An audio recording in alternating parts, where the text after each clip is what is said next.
Albion. I'm starting playing Albion ngayon. Ngayon tuturuan ko kayo kung paano kayo makakalagpas na mas mabilis.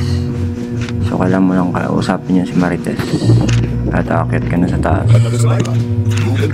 After that, yun, punta ka lang sa monster circle, then baba ka na naman. Medyo bored pero okay lang. So for starting the game, kailangan mag-gather ka ng mga bato tsaka ng kahoy. So after that, magkakrop ka na ng sword. So wait natin makatapos. Yes. Okay.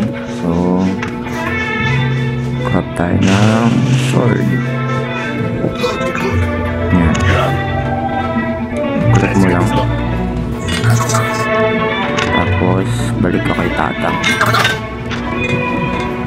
Kunin mo yung shield kay Tatang ulit. Tapos easy lang makalabas dyan. Wait ka lang sa pinto. Patay mo yung mga bandage. Tapos huwag mo kakalimutan kunin yung helmet. Next mo na lang para mabilis.